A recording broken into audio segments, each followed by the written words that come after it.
ایک بار حضرت صلی اللہ علیہ وسلم لوگوں میں بیٹھے ہوئے ان سے باتیں کر رہے تھے۔ اتنے میں ایک دیہاتی آپ کے پاس آیا اور پوچھنے لگا کہ قیامت کب آئے گی۔ آپ صلی اللہ علیہ وسلم اپنی گفتگو میں مصروف رہے۔ بعض لوگ جو مجلس میں تھے کہنے لگے، آپ صلی اللہ علیہ وسلم نے دیہاتی کی بات سنی لیکن پسند نہیں کی، اور بعض کہنے لگے کہ نہیں، بلکہ آپ نے اس کی بات سنی ہی نہیں۔ جب آپ اپنی باتیں پوری کر چکے تو میں سمجھتا ہوں کہ آپ صلی اللہ علیہ وسلم نے یوں فرمایا، وہ قیامت کے بارے میں پوچھنے والا کہاں گیا؟ اس دیہاتی نے کہا، حضور میں موجود ہوں۔ آپ نے فرمایا کہ جب امانت ایمانداری دنیا سے اٹھ جائے تو قیامت قائم ہونے کا انتظار کر۔ اس نے کہا، ایمانداری اٹھنے کا کیا مطلب ہے؟ آپ صلی اللہ علیہ وسلم نے فرمایا کہ جب حکومت کے کاروبار نالائق لوگوں کو سونپ دیے جائیں تو قیامت کا انتظار کر۔ صحیح بخاری حدیث نمبر 59۔ عبداللہ بن عمرو نے کہا کہ ایک سفر میں جو ہم نے کیا تھا، حضرت صلی اللہ علیہ وسلم ہم سے پیچھے رہ گئے، اور آپ صلی اللہ علیہ وسلم ہم سے اس وقت ملے جب عصر کی نماز کا وقت آن پہنچا تھا۔ ہم جلدی جلدی وضو کر رہے تھے، پس پاؤں کو خوب دھونے کے بدل ہم یوں ہی سا دھو رہے تھے۔ یہ حال دیکھ کر آپ صلی اللہ علیہ وسلم نے بلند آواز سے پکارا، دیکھو ایڑیوں کی خرابی دوزخ سے ہونے والی ہے۔ 2 یا 3 بار آپ صلی اللہ علیہ وسلم نے یوں ہی بلند آواز سے فرمایا۔ صحیح بخاری حدیث نمبر 60۔ حضرت صلی اللہ علیہ وسلم نے فرمایا، درختوں میں ایک درخت ایسا ہے کہ اس کے پتے نہیں جھڑتے، اور مسلمان کی مثال اسی درخت کی سی ہے، بتاؤ وہ کون سا درخت ہے؟ یہ سن کر لوگوں کا خیال جنگل کی طرف دوڑا۔ عبداللہ رضی اللہ تعالی عنہ نے کہا، میرے دل میں آیا کہ وہ کھجور کا درخت ہے، مگر میں اپنی کمسنی کی شرم سے نہ بولا۔ آخر صحابہ نے حضرت صلی اللہ علیہ وسلم سے پوچھا کہ وہ کون سا درخت ہے؟ آپ نے فرمایا، وہ کھجور کا درخت ہے۔ صحیح بخاری حدیث نمبر 61۔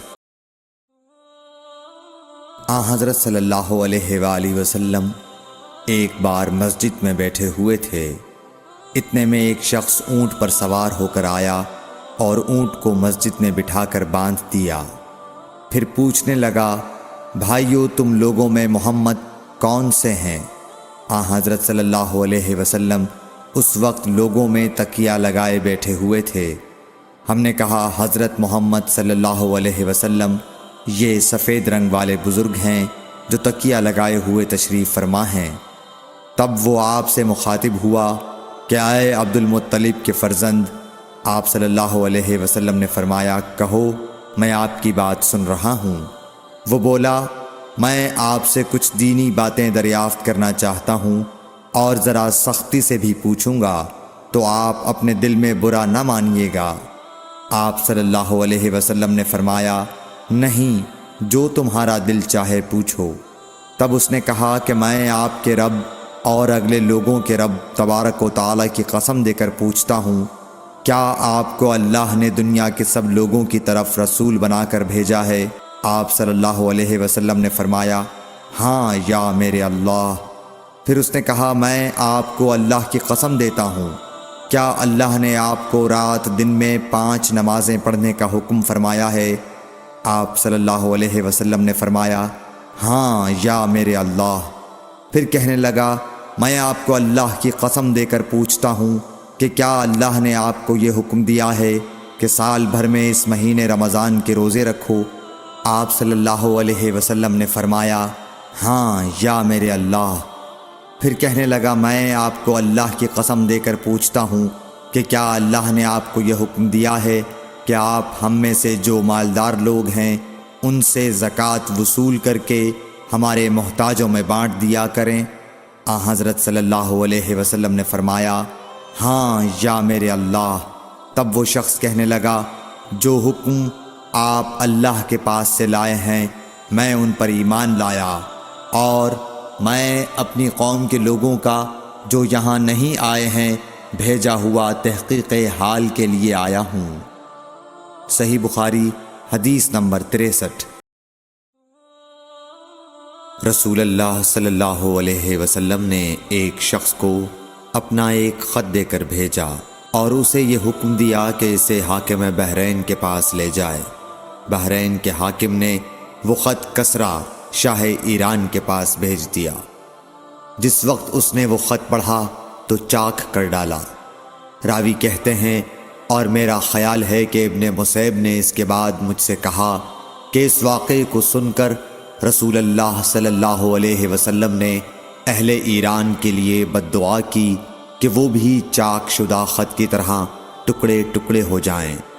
اللہ نے بہت جلد اپنے سچے رسول صلی اللہ علیہ وسلم کی دعا کا اثر ظاہر کر دیا۔ صحیح بخاری حدیث نمبر 64۔ رسول اللہ صلی اللہ علیہ وسلم نے کسی بادشاہ کے نام دعوت اسلام دینے کے لیے ایک خط لکھا یا لکھنے کا ارادہ کیا تو آپ صلی اللہ علیہ وسلم سے کہا گیا کہ وہ بغیر مہر کے خط نہیں پڑھتے، یعنی بے مہر کے خط کو مستند نہیں سمجھتے۔ تب آپ صلی اللہ علیہ وسلم نے چاندی کی انگوٹھی بنوائی جس میں محمد الرسول اللہ کندہ تھا۔ صحیح بخاری حدیث نمبر 65۔ ایک مرتبہ رسول اللہ صلی اللہ علیہ وسلم مسجد میں تشریف فرما تھے اور لوگ آپ صلی اللہ علیہ وسلم کے ارد گرد بیٹھے ہوئے تھے کہ 3 آدمی وہاں آئے۔ ان میں سے 2 رسول اللہ صلی اللہ علیہ وسلم کے سامنے پہنچ گئے اور ایک واپس چلا گیا۔ پھر وہ دونوں رسول اللہ صلی اللہ علیہ وسلم کے سامنے کھڑے ہو گئے۔ اس کے بعد ان میں سے ایک نے جب مجلس میں ایک جگہ کچھ گنجائش دیکھی تو وہاں بیٹھ گیا، اور دوسرا اہل مجلس کے پیچھے بیٹھ گیا، اور تیسرا جو تھا وہ لوٹ گیا۔ تو جب رسول اللہ صلی اللہ علیہ وسلم اپنی گفتگو سے فارغ ہوئے تو صحابہ رضی اللہ عنہم سے فرمایا، کیا تمہیں 3 آدمیوں کے بارے میں نہ بتاؤں؟ تو سنو۔ ان میں سے ایک نے اللہ سے پناہ چاہی، اللہ نے اسے پناہ دی، اور دوسرے کو شرم آئی تو اللہ بھی اس سے شرمایا کہ اسے بھی بخش دیا، اور تیسرے شخص نے منہ موڑا، اللہ نے بھی اس سے منہ موڑ لیا۔ صحیح بخاری حدیث نمبر 66۔ رسول اللہ صلی اللہ علیہ وسلم اپنے اونٹ پر بیٹھے ہوئے تھے اور ایک شخص نے اس کی نکیل تھام رکھی تھی۔ آپ صلی اللہ علیہ وسلم نے پوچھا، آج یہ کون سا دن ہے؟ ہم خاموش رہے حتیٰ کہ ہم سمجھے کہ آج کے دن کا آپ کوئی دوسرا نام اس کے نام کے علاوہ تجویز فرمائیں گے۔ پھر آپ صلی اللہ علیہ وسلم نے فرمایا، کیا آج قربانی کا دن نہیں ہے؟ ہم نے عرض کیا، بے شک۔ اس کے بعد آپ صلی اللہ علیہ وسلم نے فرمایا، یہ کون سا مہینہ ہے؟ ہم اس پر بھی خاموش رہے اور یہی سمجھے کہ اس مہینے کا بھی آپ اس کے نام کے علاوہ کوئی دوسرا نام تجویز فرمائیں گے۔ پھر آپ صلی اللہ علیہ وسلم نے فرمایا، کیا یہ ذو الحجہ کا مہینہ نہیں ہے؟ ہم نے عرض کیا، بے شک۔ آپ صلی اللہ علیہ وسلم نے فرمایا، تو یقیناً تمہاری جانیں اور تمہارے مال اور تمہاری آبرو تمہارے درمیان اسی طرح حرام ہیں جس طرح آج کے دن کی حرمت تمہارے اس مہینے اور اس شہر میں ہے۔ پس جو شخص حاضر ہے اسے چاہیے کہ غائب کو یہ بات پہنچا دے، کیونکہ ایسا ممکن ہے کہ جو شخص یہاں موجود ہے وہ ایسے شخص کو یہ خبر پہنچائے جو اس سے زیادہ یاد رکھنے والا ہو۔ صحیح بخاری حدیث نمبر 67۔ رسول اللہ صلی اللہ علیہ وسلم نے ہمیں نصیحت فرمانے کے لیے کچھ دن مقرر کر دیے تھے، اس ڈر سے کہ کہیں ہم کبھی دخاطر نہ ہو جائیں۔ صحیح بخاری حدیث نمبر 68۔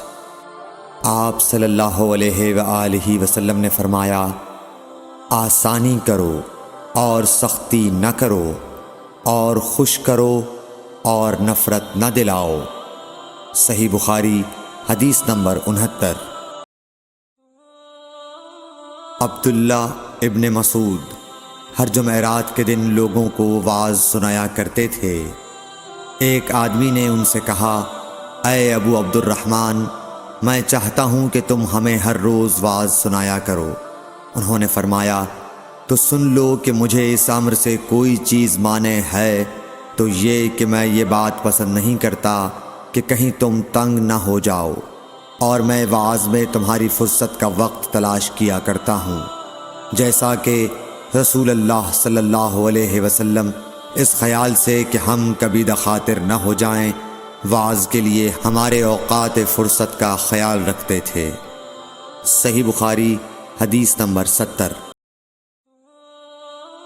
رسول اللہ صلی اللہ علیہ وسلم نے فرمایا، جس شخص کے ساتھ اللہ تعالی بھلائی کا ارادہ کرے اسے دین کی سمجھ عنایت فرما دیتا ہے، اور میں تو محض تقسیم کرنے والا ہوں، دینے والا تو اللہ ہی ہے، اور یہ امت ہمیشہ اللہ کے حکم پر قائم رہے گی، اور جو شخص ان کی مخالفت کرے گا انہیں نقصان نہیں پہنچا سکے گا یہاں تک کہ اللہ کا حکم قیامت آ جائے اور یہ عالم فنا ہو جائے۔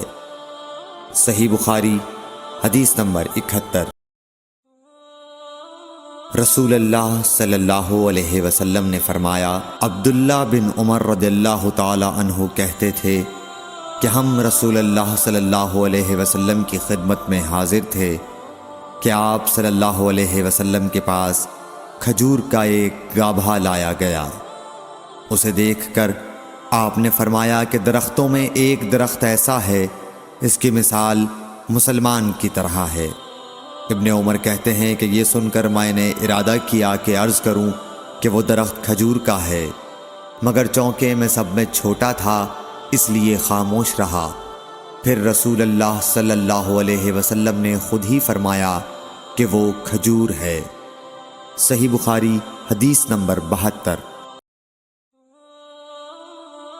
رسول اللہ صلی اللہ علیہ وسلم کا ارشاد ہے کہ حسد صرف دو باتوں میں جائز ہے، ایک تو اس شخص کے بارے میں جسے اللہ نے دولت دی ہو اور وہ اس دولت کو راہ حق میں خرچ کرنے پر بھی قدرت رکھتا ہو، اور ایک اس شخص کے بارے میں جسے اللہ نے حکمت کی دولت سے نوازا ہو اور وہ اس کے ذریعے سے فیصلہ کرتا ہو اور لوگوں کو اس حکمت کی تعلیم دیتا ہو۔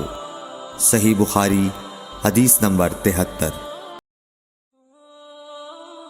رسول اللہ صلی اللہ علیہ وآلہ وسلم نے فرمایا، ایک دن حضرت موسیٰ علیہ السلام بنی اسرائیل کی ایک جماعت میں بیٹھے ہوئے تھے کہ اتنے میں ایک شخص آیا اور اس نے آپ سے پوچھا، کیا آپ جانتے ہیں کہ دنیا میں کوئی آپ سے بڑھ کر عالم موجود ہے؟ حضرت موسیٰ علیہ السلام نے فرمایا، نہیں۔ اس پر اللہ تعالیٰ نے حضرت موسیٰ علیہ السلام کے پاس وحی بھیجی کہ ہاں، ہمارا بندہ خضر ہے جس کا علم تم سے زیادہ ہے۔ حضرت موسیٰ علیہ السلام نے اللہ سے دریافت کیا کہ خضر علیہ السلام سے ملنے کی کیا صورت ہے؟ اللہ تعالیٰ نے ایک مچھلی کو ان سے ملاقات کی علامت قرار دیا اور ان سے کہہ دیا کہ جب تم اس مچھلی کو گم کر دو تو واپس لوٹ جاؤ، تب خضر سے تمہاری ملاقات ہوگی۔ تب موسیٰ علیہ السلام چلے اور دریا میں مچھلی کی علامت تلاش کرتے رہے۔ اس وقت ان کے ساتھی نے کہا، جب ہم پتھر کے پاس تھے کیا آپ نے دیکھا تھا؟ میں اس وقت مچھلی کا کہنا بھول گیا اور شیطان ہی نے مجھے اس کا ذکر بھلا دیا۔ موسیٰ علیہ السلام نے کہا، اسی مقام کی ہمیں تلاش تھی۔ تب وہ اپنے نشانات قدم پر پچھلے پاؤں باتیں کرتے ہوئے لوٹے۔ وہاں انہوں نے خضر علیہ السلام کو پایا۔ پھر ان کا وہی قصہ ہے جو اللہ نے اپنی کتاب قرآن میں بیان کیا ہے۔ صحیح بخاری حدیث نمبر 74۔ حضرت ابن عباس رضی اللہ تعالی عنہ نے فرمایا کہ ایک مرتبہ رسول اللہ صلی اللہ علیہ وآلہ وسلم نے مجھے سینے سے لگا لیا اور دعا دیتے ہوئے فرمایا، کہ اے اللہ اسے علم کتاب قرآن عطا فرمائیو۔ صحیح بخاری حدیث نمبر 75۔ عبداللہ بن عباس رضی اللہ تعالی عنہ نے فرمایا کہ میں ایک مرتبہ گدھی پر سوار ہو کر چلا۔ اس زمانے میں مائے بلوغ کے قریب تھا۔ رسول اللہ صلی اللہ علیہ وسلم منی میں نماز پڑھ رہے تھے اور آپ کے سامنے دیوار کی آڑ نہ تھی، تو میں بعض صفوں کے سامنے سے گزرا اور گدھی کو چھوڑ دیا۔ وہ چرنے لگی، جبکہ میں صف میں شامل ہو گیا، مگر کسی نے مجھے اس بات پر ٹوکا نہیں۔ صحیح بخاری حدیث نمبر 76۔ محمود بن ربی فرماتے ہیں کہ مجھے یاد ہے کہ ایک مرتبہ رسول اللہ صلی اللہ علیہ وسلم نے ایک ڈول سے منہ میں پانی لے کر میرے چہرے پر کلی فرمائی، اور میں اس وقت 5 سال کا تھا۔ صحیح بخاری حدیث نمبر 77۔ آپ صلی اللہ علیہ وآلہ وسلم نے فرمایا کہ اللہ تعالیٰ نے مجھے جس علم و ہدایت کے ساتھ بھیجا ہے اس کی مثال زبردست بارش کی سی ہے جو زمین پر خوب برسے۔ بعض زمین جو صاف ہوتی ہے وہ پانی کو پی لیتی ہے اور بہت سبزہ اور گھاس اگاتی ہے، اور بعض زمین جو سخت ہوتی ہے وہ پانی کو روک لیتی ہے۔ اس سے اللہ تعالیٰ لوگوں کو فائدہ پہنچاتا ہے، وہ اس سے سیراب ہوتے ہیں اور سیراب کرتے ہیں۔ اور کچھ اور زمین کے بعض خطوں پر پانی پڑتا ہے جو بالکل چٹیل میدان ہوتے ہیں، نہ پانی روکتے ہیں اور نہ ہی سبزہ اگاتے ہیں۔ تو یہ اس شخص کی مثال ہے جو دین میں سمجھ پیدا کرے اور نفع دے۔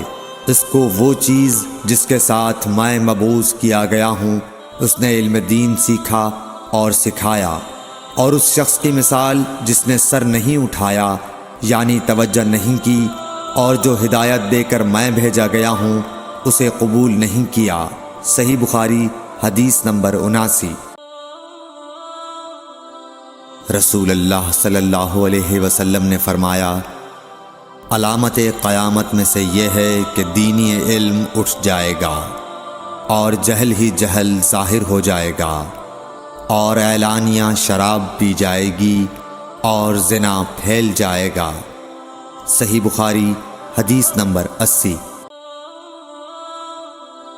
رسول اللہ صلی اللہ علیہ وآلہ وسلم نے فرمایا کہ علامات قیامت میں سے یہ ہے کہ علم دین کم ہو جائے گا، جہل ظاہر ہو جائے گا، زنا بکثرت ہوگا، عورتیں بڑھ جائیں گی اور مرد کم ہو جائیں گے، حتیٰ کہ 50 عورتوں کا نگران صرف ایک مرد رہ جائے گا۔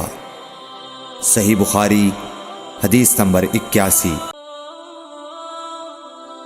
رسول اللہ صلی اللہ علیہ وسلم نے فرمایا کہ میں سو رہا تھا، اسی حالت میں مجھے دودھ کا پیالہ دیا گیا، میں نے خوب اچھی طرح پی لیا، حتیٰ کہ میں نے دیکھا کہ تازگی میرے ناخنوں سے نکل رہی ہے۔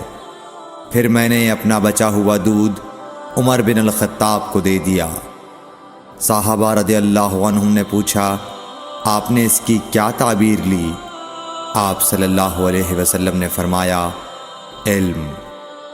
صحیح بخاری حدیث نمبر 82۔ حجۃ الوداع میں رسول اللہ صلی اللہ علیہ وسلم لوگوں کے مسائل دریافت کرنے کی وجہ سے منی میں ٹھہر گئے، تو ایک شخص آیا اور اس نے کہا کہ میں نے بے خبری میں ذبح کرنے سے پہلے سر منڈا لیا۔ آپ صلی اللہ علیہ وسلم نے فرمایا، اب ذبح کر لے اور کچھ حرج نہیں۔ پھر دوسرا آدمی آیا، اس نے کہا کہ میں نے بے خبری میں رمی کرنے سے پہلے قربانی کر لی۔ آپ صلی اللہ علیہ وآلہ وسلم نے فرمایا، اب رمی کر لے اور پہلے کر دینے سے کچھ حرج نہیں۔ ابن عمرو کہتے ہیں اس دن آپ صلی اللہ علیہ وسلم سے جس چیز کا بھی سوال ہوا جو کسی نے آگے اور پیچھے کر لی تھی، تو آپ صلی اللہ علیہ وسلم نے یہی فرمایا کہ اب کر لے اور کچھ حرج نہیں۔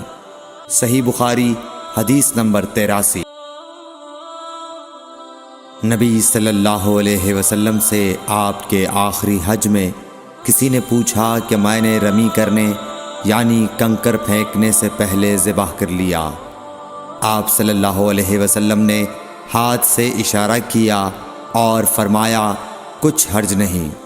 کسی نے کہا کہ میں نے ذبح سے پہلے حلق کر لیا۔ آپ صلی اللہ علیہ وسلم نے سر سے اشارہ فرما دیا کہ کچھ حرج نہیں۔ صحیح بخاری حدیث نمبر 84۔ آپ صلی اللہ علیہ وسلم نے فرمایا کہ ایک وقت ایسا آئے گا کہ جب علم اٹھا لیا جائے گا، جہالت اور فتنے پھیل جائیں گے اور حرج بڑھ جائے گا۔ آپ سے پوچھا گیا کہ یا رسول اللہ حرج سے کیا مراد ہے؟ آپ صلی اللہ علیہ وسلم نے اپنے ہاتھ کو حرکت دے کر فرمایا، اس طرح گویا آپ صلی اللہ علیہ وسلم نے اس سے قتل مراد لیا۔ صحیح بخاری حدیث نمبر 85۔ ہم سے موسیٰ بن اسماعیل نے بیان کیا، ان سے وہیب نے، ان سے حشام نے فاطمہ کے واسطے سے نقل کیا۔ وہ اسما سے روایت کرتی ہیں کہ میں عائشہ رضی اللہ تعالی عنہا کے پاس آئی، وہ نماز پڑھ رہی تھیں۔ میں نے کہا لوگوں کا کیا حال ہے؟ تو انہوں نے آسمان کی طرف اشارہ کیا، یعنی سورج کو گہن لگا ہے۔ اتنے میں لوگ نماز کے لیے کھڑے ہو گئے۔ حضرت عائشہ رضی اللہ تعالی عنہا نے کہا اللہ پاک ہے۔ میں نے کہا کیا یہ گہن کوئی خاص نشانی ہے؟ انہوں نے سر سے اشارہ کیا، یعنی ہاں۔ پھر میں بھی نماز کے لیے کھڑی ہو گئی، حتیٰ کہ مجھے غش آنے لگا تو میں اپنے سر پر پانی ڈالنے لگی۔ پھر نماز کے بعد رسول اللہ صلی اللہ علیہ وسلم نے اللہ تعالیٰ کی تعریف کی اور اس کی صفت بیان فرمائی۔ پھر فرمایا جو چیز مجھے پہلے دکھلائی نہیں گئی تھی آج وہ سب اس جگہ میں نے دیکھ لی، یہاں تک کہ جنت اور دوزخ کو بھی دیکھ لیا۔ اور مجھ پر یہ وحی کی گئی کہ تم اپنی قبروں میں آزمائے جاؤ گے۔ مثل یا قرب کا کون سا لفظ؟ حضرت اسما نے فرمایا میں نہیں جانتی۔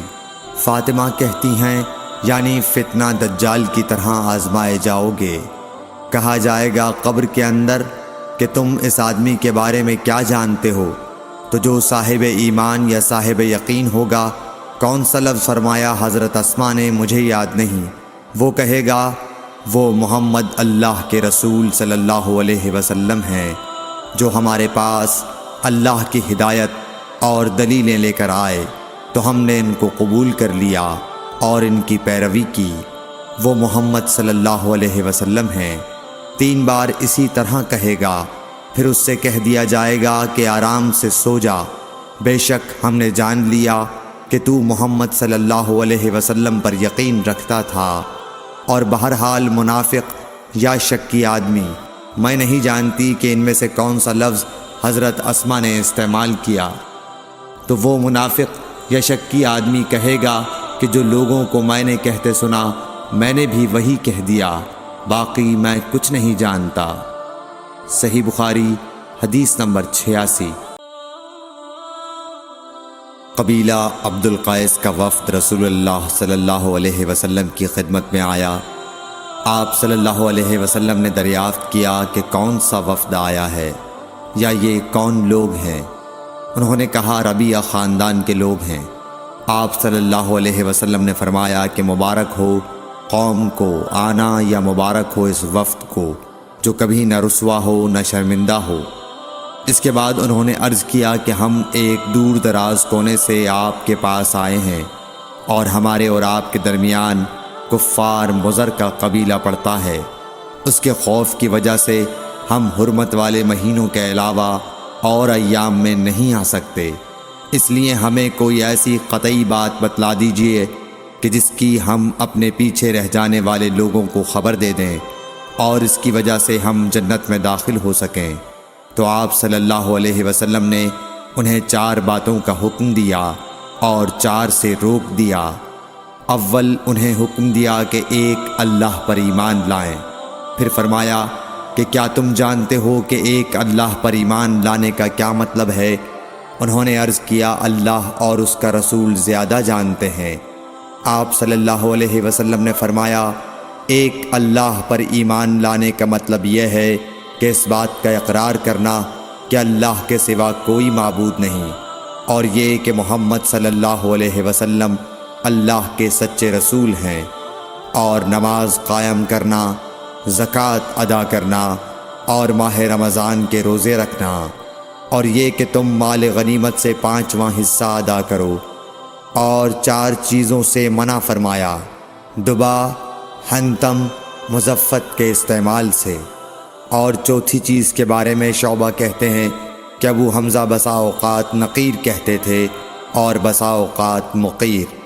اس کے بعد رسول اللہ صلی اللہ علیہ وسلم نے فرمایا کہ ان باتوں کو یاد رکھو اور اپنے پیچھے رہ جانے والوں کو بھی ان کی خبر کر دو۔ صحیح بخاری حدیث نمبر 87۔ عقبہ نے ابو احاب بن عزیز کی لڑکی سے نکاح کیا تو ان کے پاس ایک عورت آئی اور کہنے لگی کہ میں نے عقبہ کو اور جس سے اس کا نکاح ہوا ہے اس کو دودھ پلایا ہے۔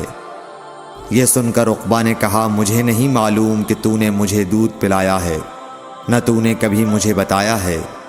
تب سوار ہو کر رسول اللہ صلی اللہ علیہ وسلم کی خدمت میں مدینہ منورہ حاضر ہوئے اور آپ سے اس کے متعلق دریافت کیا تو آپ صلی اللہ علیہ وسلم نے فرمایا کس طرح تم اس لڑکی سے رشتہ رکھو گے، حالانکہ اس کے متعلق یہ کہا گیا۔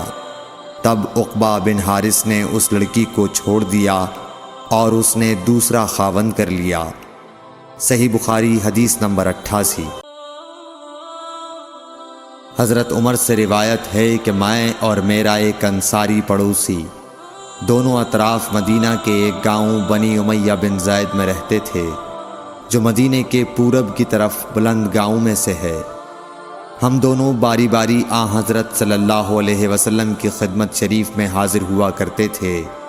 ایک دن وہ آتا، ایک دن میں آتا۔ جس دن میں آتا اس دن کی وحی کی اور رسول اللہ صلی اللہ علیہ وسلم کی فرمودہ دیگر باتوں کی اس کو خبر دے دیتا تھا، اور جب وہ آتا تو وہ بھی اسی طرح کرتا۔ تو ایک دن وہ میرا انصاری ساتھی اپنی باری کے روز حاضر خدمت ہوا۔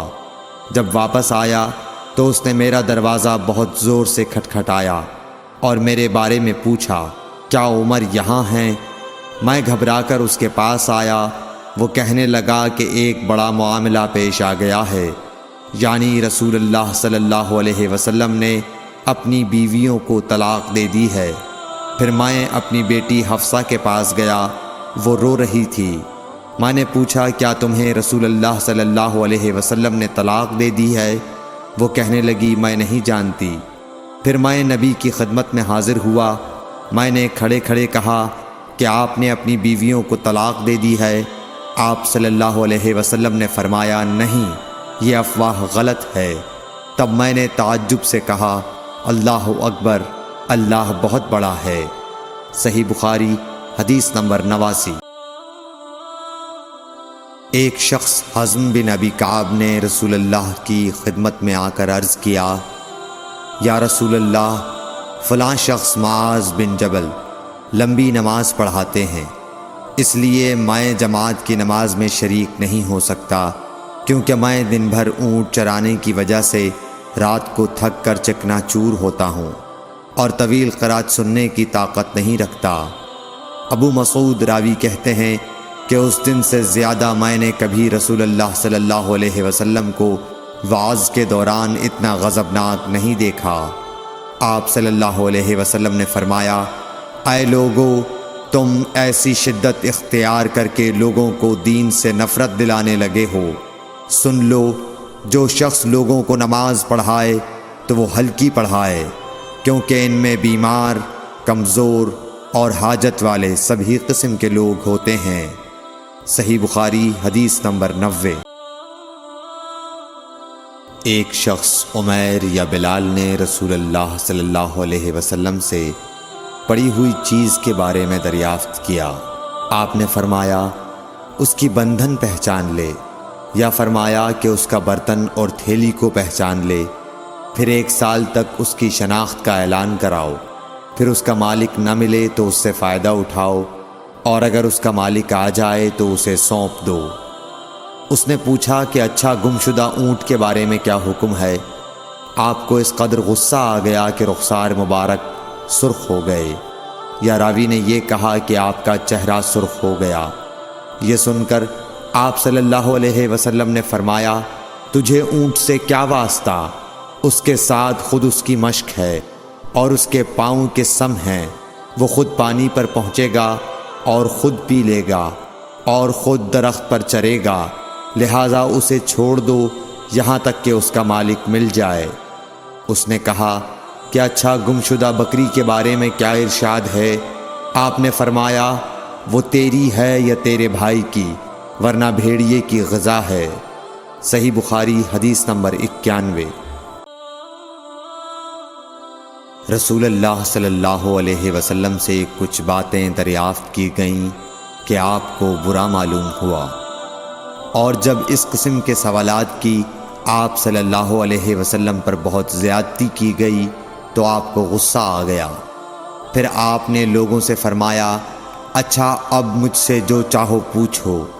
تو ایک شخص نے دریافت کیا کہ میرا باپ کون ہے؟ آپ نے فرمایا، تیرا باپ حذافہ ہے۔ پھر دوسرا آدمی کھڑا ہوا اور اس نے پوچھا کہ یا رسول اللہ میرا باپ کون ہے؟ آپ نے فرمایا کہ تیرا باپ سالم شیبہ کا آزاد کردہ غلام ہے۔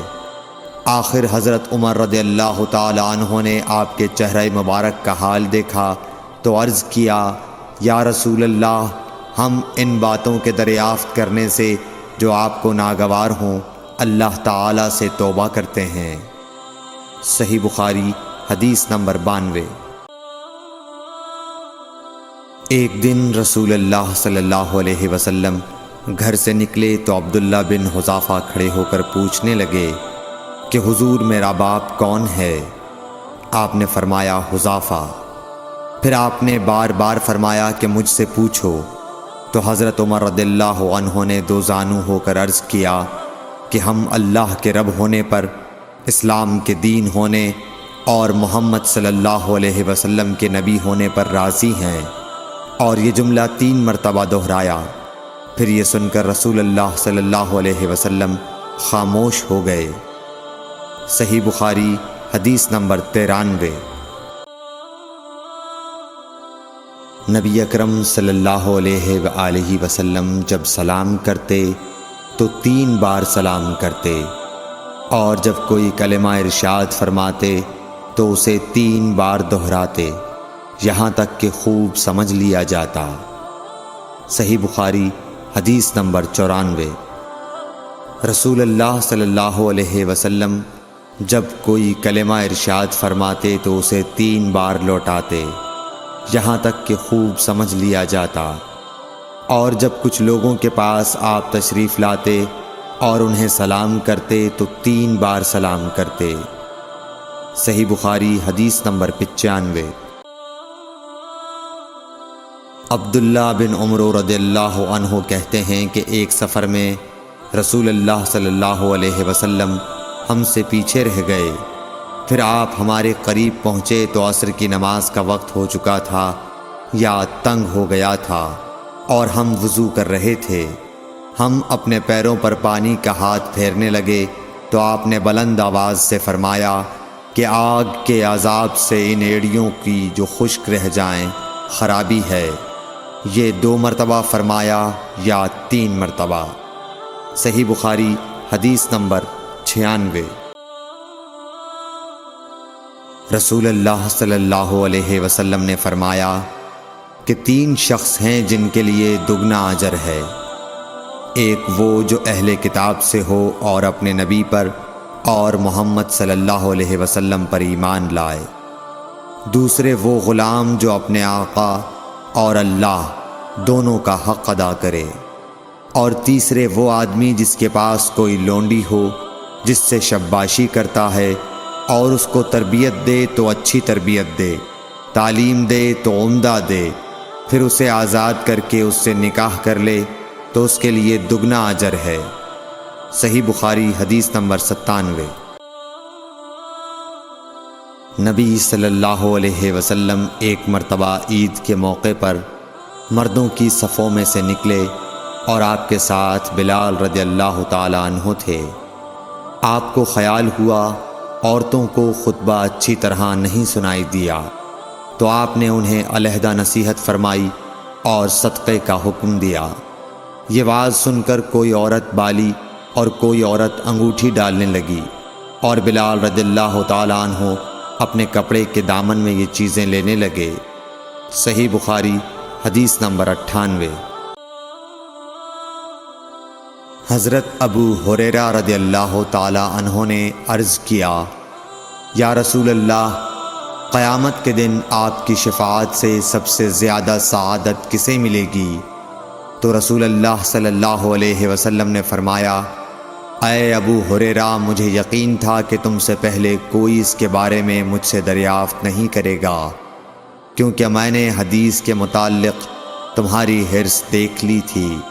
سنو، قیامت کے دن سب سے زیادہ فیضیاب میری شفاعت سے وہ شخص ہوگا جو سچے دل سے یا سچے جی سے لا الہ الا اللہ کہے گا۔ صحیح بخاری حدیث نمبر 99۔ رسول اللہ صلی اللہ علیہ وآلہ وسلم نے فرمایا کہ اللہ علم کو اس طرح نہیں اٹھا لے گا کہ اس کو بندوں سے چھین لے، بلکہ وہ پختہ کار علماء کو موت دے کر علم اٹھائے گا، حتیٰ کہ جب کوئی عالم باقی نہیں رہے گا تو لوگ جاہلوں کو سردار بنا لیں گے، ان سے سوالات کیے جائیں گے اور وہ بغیر علم کے جواب دیں گے، اس لیے خود بھی گمراہ ہوں گے اور لوگوں کو بھی گمراہ کریں گے۔ صحیح بخاری حدیث نمبر 100۔ عورتوں نے رسول اللہ صلی اللہ علیہ وسلم سے کہا کہ آپ سے فائدہ اٹھانے میں مرد ہم سے آگے بڑھ گئے ہیں، اس لیے آپ اپنی طرف سے ہمارے واعظ کے لیے بھی کوئی دن خاص فرما دیں۔ تو آپ صلی اللہ علیہ وسلم نے ان سے ایک دن کا وعدہ فرما لیا۔ اس دن عورتوں سے آپ نے ملاقات کی اور انہیں واعظ فرمایا اور مناسب احکام سنائے۔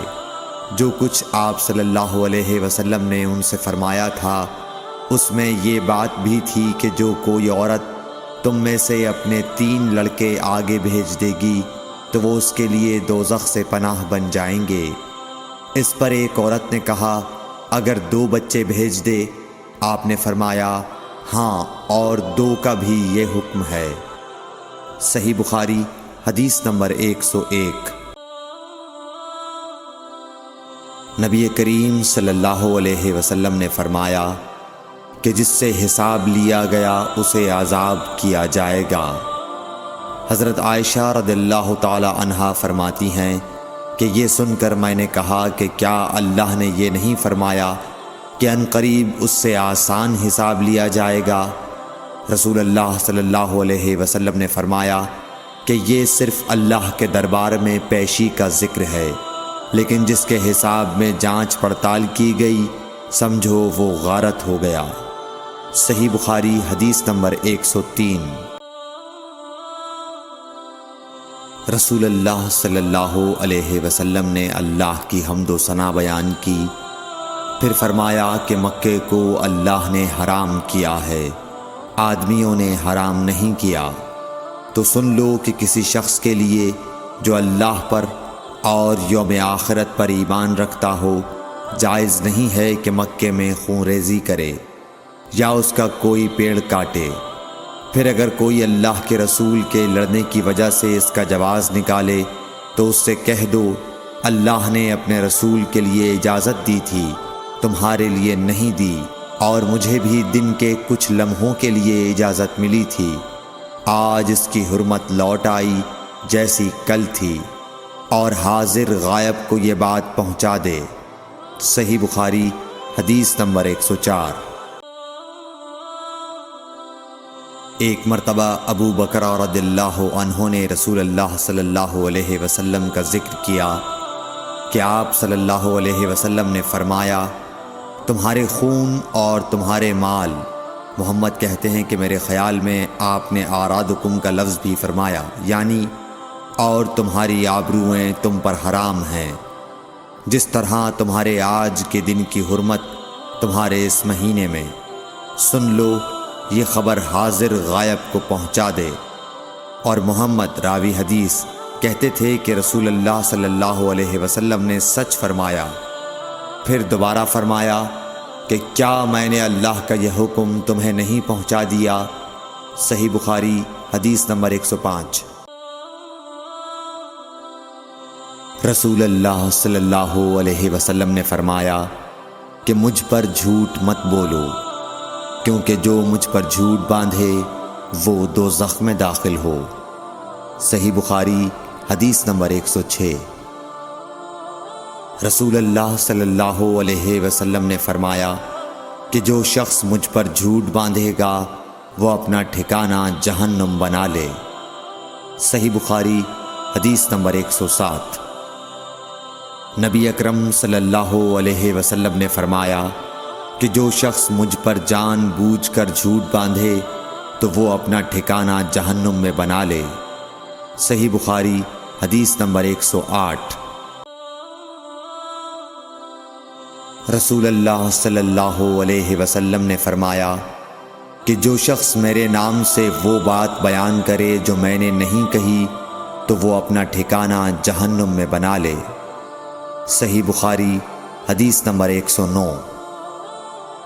رسول اللہ صلی اللہ علیہ وسلم کا فرمان ہے کہ اپنی اولاد کا میرے نام کے اوپر نام رکھو مگر میری کنیت اختیار نہ کرو، اور جس شخص نے مجھے خواب میں دیکھا تو بلا شبہ اس نے مجھے دیکھا، کیونکہ شیطان میری صورت میں نہیں آ سکتا، اور جو شخص مجھ پر جان بوجھ کر جھوٹ بولے وہ دوزخ میں اپنا ٹھکانہ تلاش کرے۔ صحیح بخاری حدیث نمبر 110۔ جحیفہ کہتے ہیں کہ میں نے حضرت علی رضی اللہ عنہ سے پوچھا کہ کیا تمہارے پاس کوئی اور بھی کتاب ہے؟ انہوں نے فرمایا کہ نہیں، مگر اللہ کی کتاب قرآن ہے، یا پھر فہم ہے جو وہ ایک مسلمان کو عطا کرتا ہے، یا پھر جو کچھ صحیفے میں ہے۔ میں نے پوچھا اس صحیفے میں کیا ہے؟ انہوں نے فرمایا دیت اور قیدیوں کی رہائی کا بیان ہے، اور یہ حکم کہ مسلمان کافر کے بدلے قتل نہ کیا جائے۔ صحیح بخاری حدیث نمبر 111۔ قبیلہ خزاعہ کے کسی شخص نے بنو لیس کے کسی آدمی کو اپنے مقتول کے بدلے میں مار دیا تھا۔ یہ فتح مکہ والے سال کی بات ہے۔ رسول اللہ صلی اللہ علیہ وسلم کو یہ خبر دی گئی۔ آپ نے اپنی اونٹنی پر سوار ہو کر خطبہ پڑھا اور فرمایا کہ اللہ نے مکے سے قتل یا ہاتھی کو روک لیا۔ امام بخاری رحمۃ اللہ علیہ فرماتے ہیں اس لفظ کو شک کے ساتھ سمجھو۔ ایسا ہی ابو نعیم وغیرہ نے القتل اور الفیل کہا ہے، ان کے علاوہ دوسرے لوگ الفیل کہتے ہیں۔ پھر رسول اللہ صلی اللہ علیہ وسلم نے فرمایا کہ اللہ نے ان پر اپنے رسول اور مسلمانوں کو غالب کر دیا، اور سمجھ لو کہ وہ مکہ کسی کے لیے حلال نہیں ہوا، نہ مجھ سے پہلے اور نہ آئندہ کبھی ہوگا، اور میرے لیے بھی صرف دن کے تھوڑے سے حصے کے لیے حلال کر دیا گیا تھا۔ سن لو کہ وہ اس وقت حرام ہے، نہ اس کا کوئی کانٹا توڑا جائے نہ اس کے درخت کاٹے جائیں، اور اس کی گری پڑی چیزیں بھی وہی اٹھائے جس کا منشا یہ ہو کہ وہ اس شے کا تعارف کرا دے گا۔ تو اگر کوئی شخص مارا جائے تو اس کے عزیزوں کو اختیار ہے دو باتوں کا، یا دیت لیں یا بدلہ۔ اتنے میں ایک یمنی آدمی ابو شاہ نامی آیا اور کہنے لگا یہ مسائل میرے لیے لکھوا دیجئے۔ تب آپ نے فرمایا کہ ابو فلاں کے لیے یہ مسائل لکھ دو۔ تو ایک قریشی شخص نے کہا یا رسول اللہ مگر اذخر، یعنی اذخر کاٹنے کی اجازت دے دیجئے، کیونکہ اسے ہم گھروں کی چھتوں پر ڈالتے ہیں یا مٹی ملا کر اور اپنی قبروں میں بھی ڈالتے ہیں۔ یہ سن کر رسول اللہ صلی اللہ علیہ وسلم نے فرمایا کہ ہاں مگر رزق خیر۔ صحیح بخاری حدیث نمبر 112۔ وہب بن منبح کے بھائی کہتے ہیں کہ میں نے حضرت ابو ہریرہ رضی اللہ تعالی عنہ کو کہتے ہوئے سنا کہ رسول اللہ صلی اللہ علیہ وسلم کے صحابہ میں عبداللہ بن عمر رضی اللہ عنہ کے علاوہ مجھ سے زیادہ کوئی حدیث بیان کرنے والا نہیں تھا، مگر وہ لکھ لیا کرتے تھے اور میں لکھتا نہیں تھا۔ صحیح بخاری حدیث نمبر 113۔ جب نبی اکرم صلی اللہ علیہ وسلم کے مرض میں شدت ہو گئی تو آپ صلی اللہ علیہ وسلم نے فرمایا کہ میرے پاس سامان کتابت لاؤ تاکہ تمہارے لیے ایک تحریر لکھ دوں تاکہ بعد میں تم گمراہ نہ ہو سکو۔ اس پر حضرت عمر رضی اللہ عنہ نے لوگوں سے کہا کہ اس وقت آپ صلی اللہ علیہ وسلم پر تکلیف کا غلبہ ہے اور ہمارے پاس اللہ کی کتاب قرآن موجود ہے جو ہمیں ہدایت کے لیے کافی ہے۔ اس پر لوگوں کی رائے مختلف ہو گئی اور شور و غل زیادہ ہونے لگا۔ آپ صلی اللہ علیہ وسلم نے فرمایا میرے پاس سے اٹھ کھڑے ہو، میرے پاس جھگڑنا ٹھیک نہیں۔ اس پر ابن عباس رضی اللہ عنہ یہ کہتے ہوئے نکل گئے کہ بے شک مصیبت بڑی سخت مصیبت ہے، وہ چیز جو ہمارے اور رسول کے اور آپ کی تحریر کے درمیان حائل ہو گئی۔ صحیح بخاری حدیث نمبر 114۔ ایک رات نبی کریم صلی اللہ علیہ وسلم نے بیدار ہوتے ہی فرمایا کہ سبحان اللہ، آج کی رات کس قدر فتنے اتارے گئے ہیں اور کتنے ہی خزانے کھولے گئے ہیں۔ ان حجرے والیوں کو جگاؤ، کیونکہ بہت سی عورتیں جو دنیا میں باریک کپڑا پہننے والی ہیں وہ آخرت میں ننگی ہوں گی۔ صحیح بخاری حدیث نمبر 115۔ حضرت عبداللہ بن عمر رضی اللہ عنہ نے فرمایا کہ آخر عمر میں ایک دفعہ رسول اللہ صلی اللہ علیہ وسلم نے ہمیں عشاء کی نماز پڑھائی۔ جب آپ نے سلام پھیرا تو کھڑے ہو گئے اور فرمایا کہ تمہاری آج کی رات وہ ہے کہ اس رات سے 100 برس کے آخر تک کوئی شخص جو زمین پر ہے وہ باقی نہیں رہے گا۔ صحیح بخاری حدیث نمبر 116۔ حضرت عبداللہ بن عباس رضی اللہ تعالی عنہ فرماتے ہیں کہ ایک رات میں اپنی خالہ میمونہ بنت حارث زوجہ نبی کریم صلی اللہ علیہ وسلم کے پاس گزاری، اور نبی کریم صلی اللہ علیہ وسلم اس دن ان کی رات میں انہی کے گھر تھے۔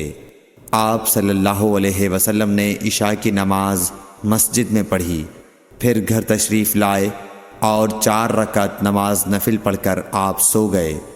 پھر اٹھے اور فرمایا کہ ابھی تک یہ لڑکا سو رہا ہے یا اسی جیسا لفظ فرمایا۔ پھر آپ نماز پڑھنے کھڑے ہو گئے اور میں بھی وضو کر کے آپ کی بائیں جانب کھڑا ہو گیا تو آپ صلی اللہ علیہ وسلم نے مجھے دائیں جانب کھڑا کر لیا۔ تب آپ نے 5 رکعت پڑھیں، پھر 2 پڑھیں، پھر آپ سو گئے یہاں تک کہ میں نے آپ کے خراٹے کی آواز سنی۔ پھر آپ کھڑے ہو کر نماز کے لیے باہر تشریف لے آئے۔ صحیح بخاری حدیث نمبر 117۔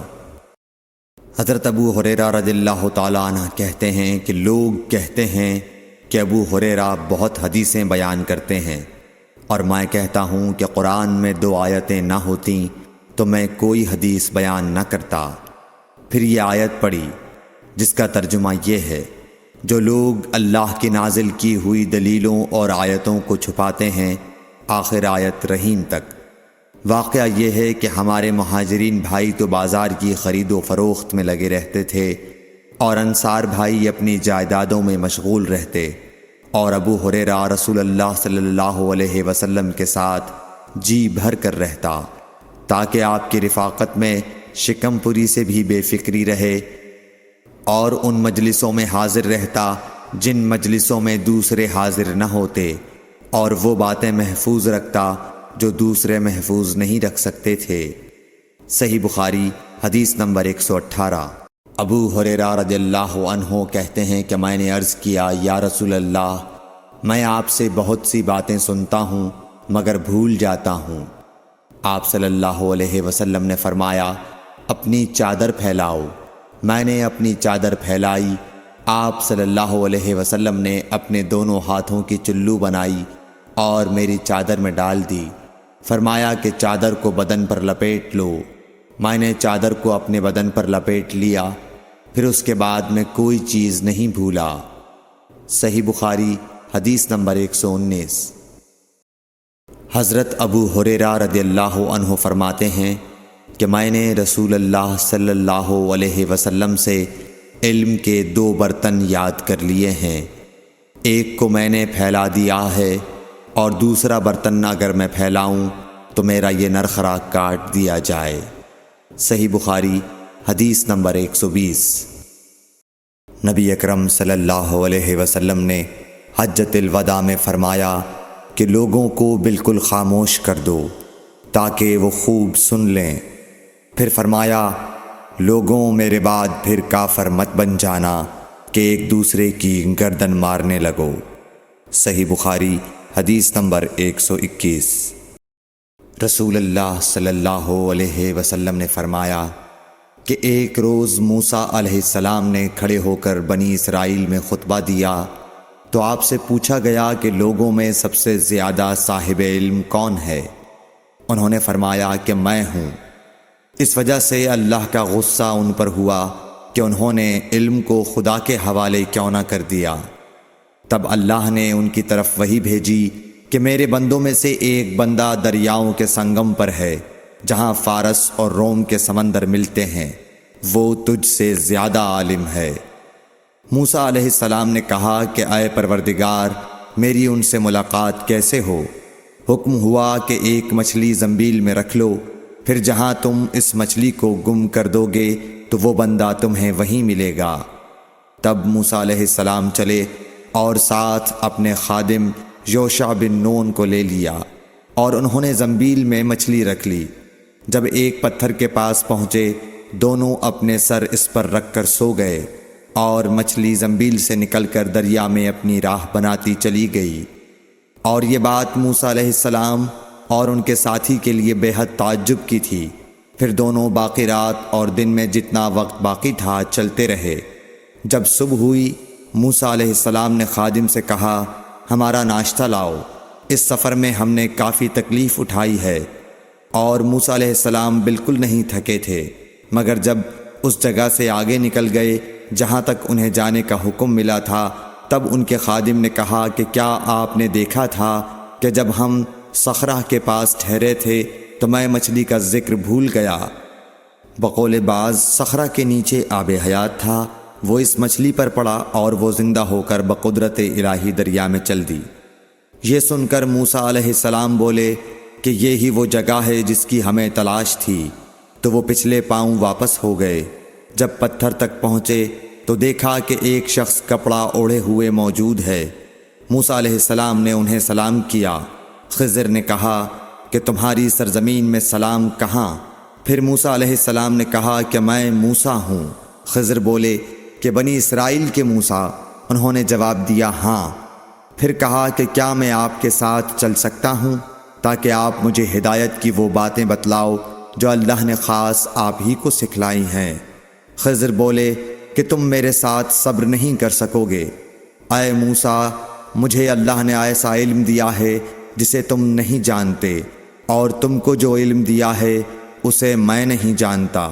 اس پر موسیٰ علیہ السلام نے کہا کہ خدا نے چاہا تو آپ مجھے صابر پاؤ گے، اور میں کسی بات میں آپ کی نافرمانی نہیں کروں گا۔ پھر دونوں دریا کے کنارے کنارے پیدل چلے۔ ان کے پاس کوئی کشتی نہ تھی کہ ایک کشتی ان کے سامنے سے گزری تو کشتی والوں سے انہوں نے کہا کہ ہمیں بٹھا لو۔ خضر کو انہوں نے پہچان لیا اور بغیر کرائے کے سوار کر لیا۔ اتنے میں ایک چڑیا آئی اور کشتی کے کنارے پر بیٹھ گئی۔ پھر سمندر میں اس نے 1 یا 2 چونچیں ماری۔ اسے دیکھ کر خضر بولے کہ اے موسیٰ، میرے اور تمہارے علم نے اللہ کے علم میں سے اتنا ہی کم کیا ہوگا جتنا اس چڑیا نے سمندر کے پانی سے۔ پھر خضر نے کشتی کے تختوں میں سے ایک تختہ نکال ڈالا۔ موسیٰ علیہ السلام نے کہا کہ ان لوگوں نے تو ہمیں کرایہ لیے بغیر مفت میں سوار کیا، اور آپ نے ان کی کشتی کی لکڑی اکھاڑ ڈالی تاکہ یہ ڈوب جائیں۔ خضر بولے کہ کیا میں نے نہیں کہا تھا کہ تم میرے ساتھ صبر نہیں کر سکو گے؟ اس پر موسیٰ علیہ السلام نے جواب دیا کہ بھول پر میری گرفت نہ کرو۔ موسیٰ علیہ السلام نے بھول کر یہ پہلا اعتراض کیا تھا۔ پھر دونوں چلے۔ کشتی سے اتر کر ایک لڑکا بچوں کے ساتھ کھیل رہا تھا۔ خضر نے اوپر سے اس کا سر پکڑ کر ہاتھ سے اسے الگ کر دیا۔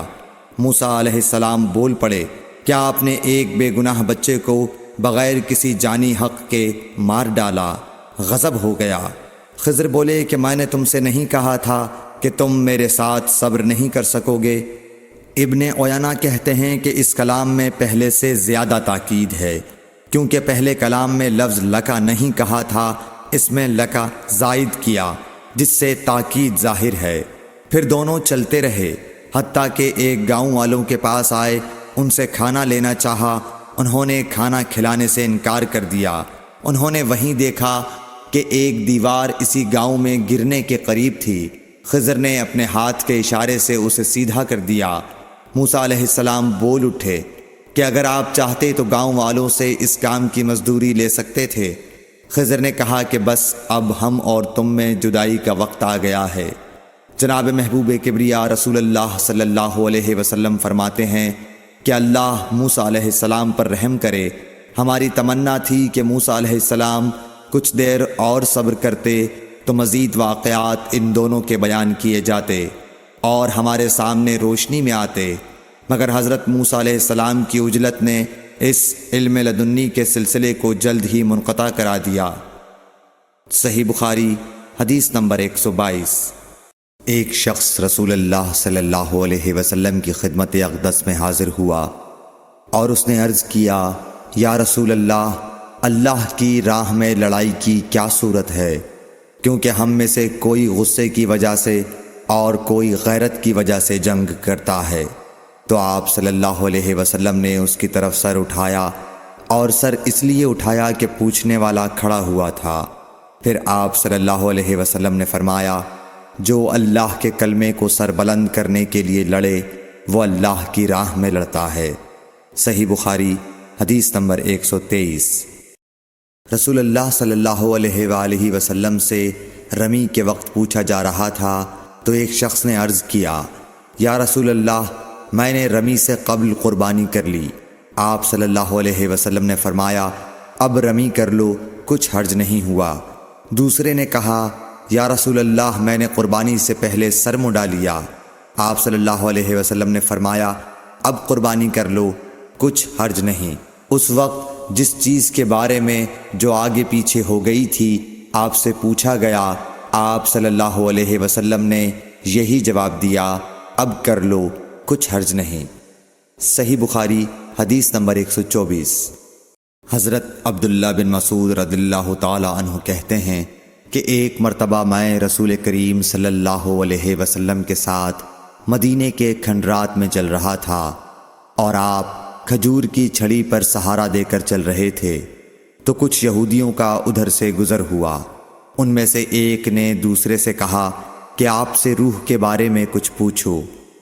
ان میں سے کسی نے کہا، مت پوچھو، ایسا نہ ہو کہ وہ کوئی ایسی بات کہہ دیں جو تمہیں ناگوار ہو۔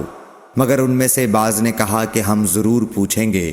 پھر ایک شخص نے کھڑے ہو کر کہا، اے ابو القاسم، روح کیا چیز ہے؟ آپ نے خاموشی اختیار فرمائی۔ میں نے دل میں کہا کہ آپ پر وحی آ رہی ہے، اس لیے میں کھڑا ہو گیا۔ جب آپ صلی اللہ علیہ وسلم سے وہ کیفیت دور ہو گئی تو آپ صلی اللہ علیہ وسلم نے قرآن کی یہ آیت جو اس وقت نازل ہوئی تھی تلاوت فرمائی، اے نبی، تم سے یہ لوگ روح کے بارے میں پوچھ رہے ہیں، کہہ دو کہ روح میرے رب کے حکم سے ہے، اور تمہیں علم کا بہت تھوڑا حصہ دیا گیا ہے، اس لیے تم روح کی حقیقت نہیں سمجھ سکتے۔ صحیح بخاری حدیث نمبر 125۔ رسول اللہ صلی اللہ علیہ وآلہ وسلم نے ارشاد فرمایا کہ اے عائشہ، اگر تیری قوم دور جاہلیت کے ساتھ قریب نہ ہوتی بلکہ پرانی ہو گئی ہوتی، ابن زبیر نے کہا یعنی زمانہ کفر کے ساتھ قریب نہ ہوتی، تو میں کعبے کو توڑ دیتا اور اس کے لیے 2 دروازے بنا دیتا، ایک دروازے سے لوگ داخل ہوتے اور دوسرے دروازے سے باہر نکلتے۔ صحیح بخاری حدیث نمبر 126۔ حضرت علی رضی اللہ عنہ کا ارشاد ہے کہ لوگوں سے وہ باتیں کرو جنہیں وہ پہچانتے ہوں۔ کیا تمہیں یہ پسند ہے کہ لوگ اللہ اور اس کے رسول کو جھٹلا دیں؟ صحیح بخاری حدیث نمبر 127۔ ایک مرتبہ حضرت معاذ بن جبل رسول اللہ صلی اللہ علیہ وسلم کے پیچھے سواری پر سوار تھے۔ آپ نے فرمایا، اے معاذ، میں نے عرض کیا حاضر ہوں یا رسول اللہ۔ آپ صلی اللہ علیہ وسلم نے دوبارہ فرمایا، اے معاذ، میں نے عرض کیا حاضر ہوں اے اللہ کے رسول۔ آپ صلی اللہ علیہ وسلم نے سے بارہ فرمایا، اے معاذ، میں نے عرض کیا حاضر ہوں اے اللہ کے رسول۔ 3 بار ایسا ہوا۔ اس کے بعد آپ صلی اللہ علیہ وسلم نے فرمایا کہ جو شخص سچے دل سے اس بات کی گواہی دے کہ اللہ کے سوا کوئی معبود نہیں ہے اور محمد صلی اللہ علیہ وسلم اللہ کے سچے رسول ہیں، اللہ تعالی اس کو دوزخ کی آگ پر حرام کر دیتا ہے۔ میں نے کہا، یا رسول اللہ، کیا اس بات سے لوگوں کو باخبر نہ کر دوں تاکہ وہ خوش ہو جائیں؟ آپ صلی اللہ علیہ وسلم نے فرمایا، اگر تم یہ خبر سناؤ گے تو لوگ اس پر بھروسہ کر بیٹھیں گے اور عمل چھوڑ دیں گے۔ صحیح بخاری حدیث نمبر 128۔ رسول کریم صلی اللہ علیہ وسلم نے ایک روز معاذ رضی اللہ عنہ سے فرمایا کہ جو شخص اللہ سے اس کیفیت کے ساتھ ملاقات کرے کہ اس نے اللہ کے ساتھ کسی کو شریک نہ کیا ہو، وہ یقیناً جنت میں داخل ہوگا۔ معاذ بولے، یا رسول اللہ، کیا میں اس بات کی لوگوں کو بشارت نہ سنا دوں؟ آپ صلی اللہ علیہ وسلم نے فرمایا، نہیں، مجھے خوف ہے کہ لوگ اس پر بھروسہ کر بیٹھیں گے۔ صحیح بخاری حدیث نمبر 129۔ ام سلیم نامی ایک عورت رسول کریم صلی اللہ علیہ وسلم کی خدمت اقدس میں حاضر ہوئیں اور عرض کیا کہ یا رسول اللہ، اللہ تعالی حق بات بیان کرنے سے نہیں شرماتا، اس لیے میں پوچھتی ہوں کہ کیا احتلام سے عورت پر بھی غسل ضروری ہے؟ آپ صلی اللہ علیہ وسلم نے فرمایا کہ ہاں، جب عورت پانی دیکھ لے، یعنی کپڑے وغیرہ پر منی کا اثر معلوم ہو۔ تو یہ سن کر حضرت ام سلمہ رضی اللہ عنہا نے شرم کی وجہ سے اپنا چہرہ چھپا لیا اور کہا، یا رسول اللہ، کیا عورت کو بھی احتلام ہوتا ہے؟ آپ نے فرمایا، ہاں، تیرے ہاتھ خاک آلود ہوں، پھر کیوں اس کا بچہ اس کی صورت کے مشابہ ہوتا ہے، یعنی یہی اس کے احتلام کا ثبوت ہے۔ صحیح بخاری حدیث نمبر 130۔ رسول اللہ صلی اللہ علیہ وسلم نے ایک مرتبہ فرمایا کہ درختوں میں سے ایک درخت ایسا ہے جس کے پتے کبھی نہیں جھڑتے، اور اس کی مثال مسلمان جیسی ہے، مجھے بتلاؤ وہ کیا درخت ہے؟ تو لوگ جنگلی درختوں کی سوچ میں پڑ گئے، اور عبداللہ بن عمر کے دل میں آیا کہ میں بتلا دوں کہ وہ کھجور کا پیڑ ہے۔ عبداللہ کہتے ہیں کہ پھر مجھے شرم آ گئی اور میں چپ ہی رہا۔ تب لوگوں نے عرض کیا، یا رسول اللہ، آپ ہی خود اس کے بارے میں بتلائیے۔ آپ نے فرمایا، وہ کھجور ہے۔ عبداللہ کہتے ہیں کہ میرے جی میں جو بات تھی وہ اپنے والد حضرت عمر رضی اللہ عنہ کو بتلائی۔ وہ کہنے لگے کہ اگر تو اس وقت کہہ دیتا تو میرے لیے ایسے ایسے قیمتی سرمایے سے زیادہ محبوب ہوتا۔ صحیح بخاری حدیث نمبر 131۔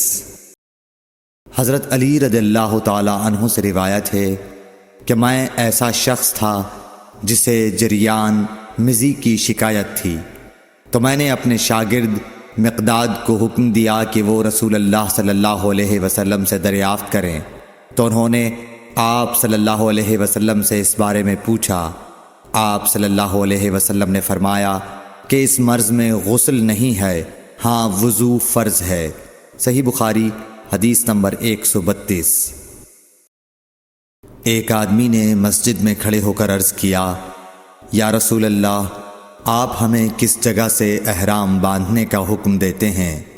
تو رسول اللہ صلی اللہ علیہ وسلم نے فرمایا، مدینے والے ذوالحلیفہ سے احرام باندھیں، اور اہل شام جحفہ سے، اور نجد والے قرن منازل سے۔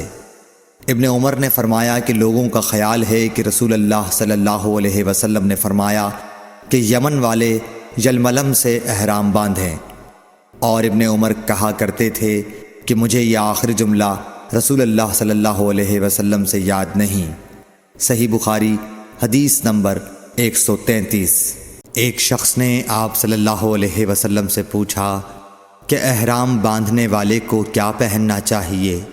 آپ صلی اللہ علیہ وسلم نے فرمایا کہ نہ قمیص پہنے، نہ صافہ باندھے، اور نہ پاجامہ، اور نہ کوئی سرپوش اوڑھے، اور نہ کوئی زعفران اور ورس سے رنگا ہوا کپڑا پہنے، اور اگر جوتے نہ ملیں تو موزے پہن لے، اور انہیں اس طرح کاٹ دے کہ ٹخنوں سے نیچے ہو جائیں۔